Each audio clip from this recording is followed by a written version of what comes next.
Well, earlier today, President Biden said that Americans have nothing to fear now as Russia has put its nuclear forces on high alert.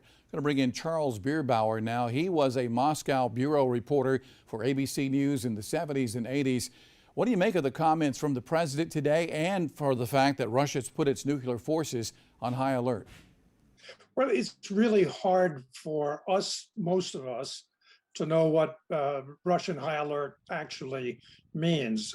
President Biden may have some inside intel that we're not privy to. You know, both U.S. and Russian nuclear forces are on some state of alert at any given time.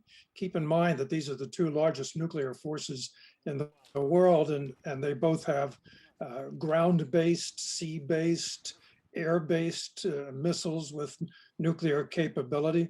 So I would love to know what President Biden's intel is as to whether anything has significantly changed. Have they gone from alert status 1 to 3 to 5 or whatever they may be?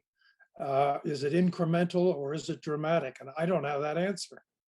Also, Charles, the White House says they're going to be disconnecting some Russian banks from SWIFT. For our viewers at home, SWIFT was established nearly 50 years ago. It allows large financial institutions to send money to each other. So how big of a deal in the grand scheme of things is this going to be for Russia?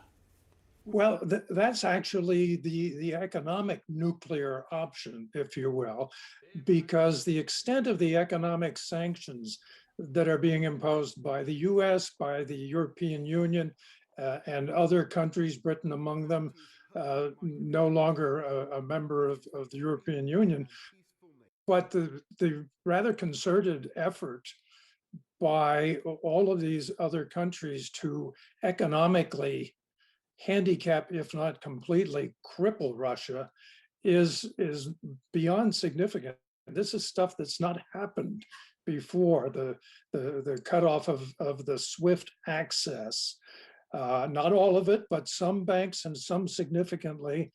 And it's also forcing the Russian central bank to intervene to support the value of the ruble. And part of the calculation here has got to be that we're not going to go to war with Russia. We're not going to bomb Putin, but how can we effectively cripple him?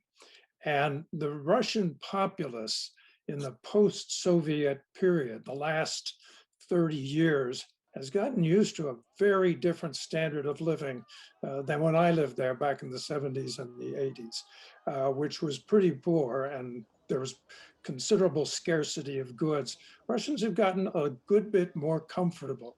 And if you deprive them of that, if you take the ruble away from them or devalue it to the point where they can't buy much and they can't travel much, that's going to cause significant discontent.